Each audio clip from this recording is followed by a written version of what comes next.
Hey guys, welcome back to the channel. Welcome into the lodge. Pretty cold still across the entire country. Where were these temps at the end of most of our deer season, right? For that late season success that we all really could have benefited from. So if any of you watching this and tuning in, you probably have heard that CWD was found in western Kentucky, kind of northwestern Kentucky, if you will. That area, western Kentucky as a whole, has kind of been really being watched over the last couple of years because it was found, CWD was found in Tennessee last year. So let's just dive into this one, guys. The topic directly tied to that is how do you prepare? So when something like this happens, and like I said, sadly, I wish I could say that I haven't been directly connected to these issues across the country, whether it's CWD, blue tongue, EHD, TB. Because I've been in the industry, dating back years ago, into guiding and helping clients from all over the country, having clients from all over the country come in. So we were, I was actually connected through those things, maybe through their experiences. And then when I started on the road designing, I was directly connected because I was there on those properties in those areas. It's a huge devastation. It can be a huge devastation, guys, and it'll rattle you to the core. I know I've talked about the TB thing in Wisconsin. That to me, still to this day, I still have those pictures in my head, and that was years and years ago. So it can be devastating, but I think there's a lot to learn from it instead of just starting these arguments that, sadly, like I said before, guys, hardly ever lead to positive, outcomes. How to prepare for that is it's coming. I've said this for years, guys. I've said this to clients in areas where, as a whitetail range as a whole, but in areas such as Kentucky and such as Ohio, where you can bait, feed, right, use corn and attractions. I've told folks this for years. That way, that style of hunting is under attack. So it's going to get taken away one way or the other.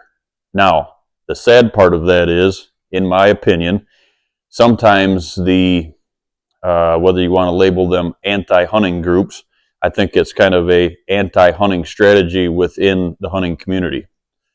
So dissect that the way you want to. But what I'm saying is, guys, sadly, that way of hunting and that style is a lot of heated topics, right? So if you use corn, and should you use corn, and should you bait, and it's just it's a crazy mess of opinions when you get into that. Preparing for that, it's going away. So whether CWD is found and they tie CWD restrictions onto it, or the hunting community within ourselves destruct from the inside out, feeding and baiting is going away. It's something that's eventually going to happen. So here's what I want to touch on with you guys. Sadly, when it goes away, my business explodes because people are left scratching their heads. Now what do we do, right? There's so much you can do that I think, that I think is thought of as so far out of reach for a lot of folks that I don't think folks prepare themselves for what's to come. Sadly, when that happens, folks don't. There's a large majority that aren't going to prepare, and what's going to happen is they're going to continue, if the corn and the feeding and the baiting is pulled away, they are going to continue to feed. And sadly, like I said, right or wrong, when the government gets involved in your state agencies, you're going to get a ticket, right? And then you're going to lose those hunting privileges, and before you know it, what happens is we lose hunter numbers because folks get frustrated and they just say, screw it, we don't want to hunt.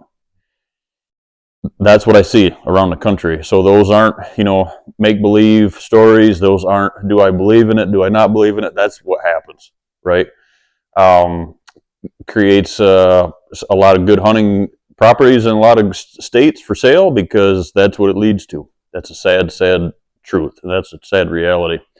So how we prepare for it, guys, we have to think outside the box and realize that there's so much more to offer than just sitting on top of food plots and sitting on top of corn feeders. It can be a bad thing because it's taking ways that folks are commonly used to hunting away. That's the bad side of it. The good side of it is I'm able to help you, educate you, and really bring out the value of a lot of properties because of it. So it's kind of that double-edged sword, right?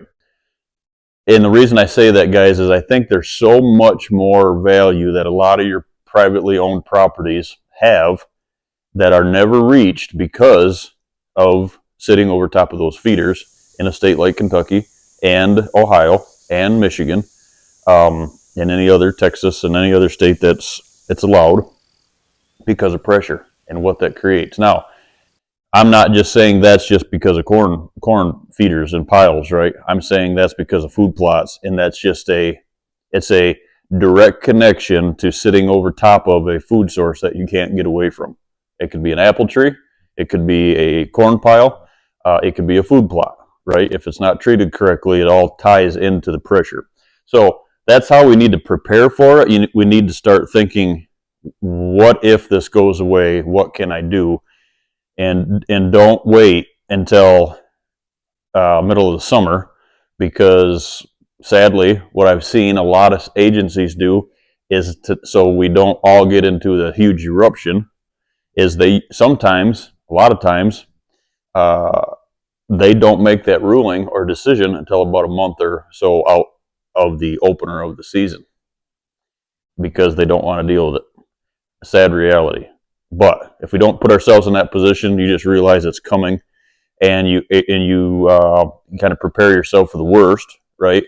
Then you're prepared. If it doesn't happen, then you're good, because then you can use the pros that I teach here on the channel and with my clients, and the negatives, and you put them both together, and you can continue to go on, and it actually is probably going to help your whole entire strategy in general. So here's what I recommend doing if you're going to continue, or if you are doing the feeding thing, just to help with the CWD, so maybe it does help not spread it, right?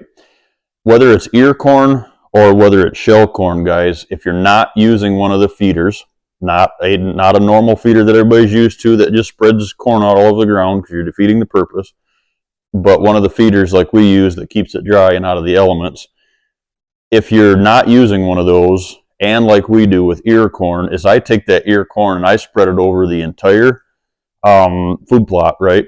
And not in front of the stands, but all over the entire food plot, and it spreads them out. One, it doesn't create drama. It doesn't create pressure. It's just adding food to your food plots, your food sources that are already there. So to me, that's what you need to do. You need, instead of putting that, open up a bin, drizzling out a corn pile this long, yep, maybe it might be 100 yards wide, but it's still a pile. Spread that stuff out. Perfect way to do it, guys, is to take a seed spreader or a funnel spreader on the back of a tractor, or the ATV spreaders, and if you're going to put 100 pounds out, put it in that and drive around the food plot, throw it all out.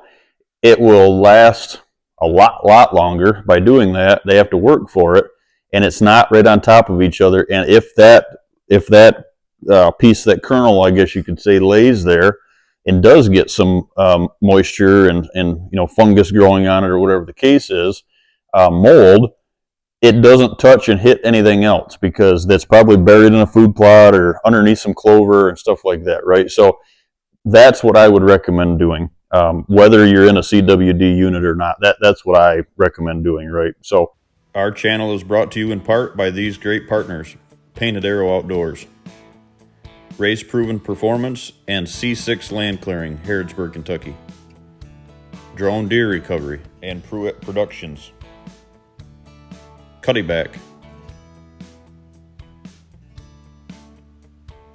Bass Pro and Cabela's, Ace Hardware, Harrodsburg, Kentucky, Northwoods Whitetails, your food plot headquarters, Plot Doctor and Harper Growing Solutions, Real Wood Productions, the log trough feeder, scent thief, hunt stand, and first form outdoors. Food plots versus feeders, guys. Food plots are not feed stations. They're a piece of the puzzle. I wouldn't own a private piece of ground, like I've said before on the channel. I wouldn't own a private piece of ground that I couldn't put a food plot on. I'm not saying it has to be 2 acres. It has to be 5 acres. It can be half acres, which I'm more apt to design and recommend to you in acre, half acre situations. The feeder and the food plots are 2 different worlds, but the feeder guys automatically jump on the bandwagon of the food plot guys and say, if one's not allowed, why should the other one be allowed? Well, one is never going to go away. They're not going to be able to tell you that you can't plant a food source on as an attractant as far as corn or agricultural or food plots. They'd have to outlaw gardens and all that stuff, which some states are even attaching themselves to that. So they're 2 separate. I get it. I really do get the argument behind it. It's an attractant. We're planting it for an attractant. But that ties into my strategies, guys, is neither of these are the pinnacle or the only piece of the puzzle that, sadly, that is used as a whole a lot of times in the hunting world. To me, they can work stand alone, or they can work great together. And the reason I say that is, like, for example, my feeders are on my food plots, but they're not, I don't bow hunt over them because of the pressure. Yes, I can reach out and touch every one of them or see them with a gun blind. You'd be crazy not to, right, on a gun hunt or from a gun blind. But I don't put myself in that pressure spectrum because I'll be honest with you, whether it's a food plot or a feeder, if you're sitting on top of it, you're doing your property more harm than good. So at that point, are you doing your deer harm, or are you doing them good when you can't, advance them out to the next year? You can't manage the herd really because you're putting pressure on. So to me, guys, I understand both of them, but I think you need to look at the availability of having the feeders just backing up your tonnage on your food plots, not so much as an attractant. So whether that's in a feeder or you're just enticing it by spreading that out on the field, that's how I would recommend using both feeders and food plots together as a pro, and not 2 separate groups fighting each other and making a bunch more cons. So the last number 5 here, guys, is what can you do to have a great 2024 season regardless of the government or the law that's coming? And it goes back to number 1. Prepare yourself. It's coming. It might not be this year, might not be next year, but once it goes away, it's never coming back. It's a very controversial topic, guys, but here's the deal. At the end of the day, I just encourage everybody to prepare yourself for it. And like I said, I do start, and I have, it's already coming. The phone is ringing off the wall because folks are starting to panic. But I can also tell you, on the other hand, is there's a lot of people that aren't going to panic because they're going to continue to do it anyway. So that's the sad part of it. But if you wanted to be legal about it, think ahead and start strategizing through the channel here. Really start dissecting and or reach out to us, and we can help you salvage this season, because if it might not be 2024, but it's coming. It's going to be it's going to be an outlawed situation all over the entire country. I truly believe is because the reason that they're finding CWD is because they're looking for it, and now we have something to attach to get the corn and the feeding and the baiting, or whatever you want to label it, kicked out. So prepare yourself.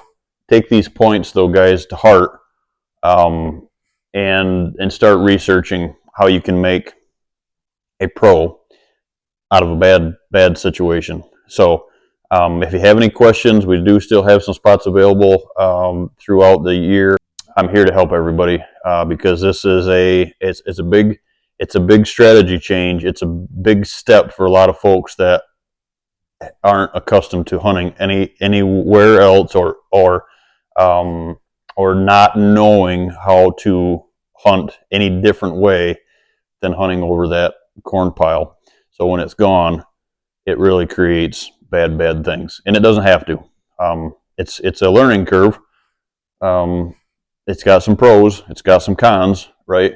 But all in all, at the end of the day, you can have a successful 2024 season. Just have to think ahead.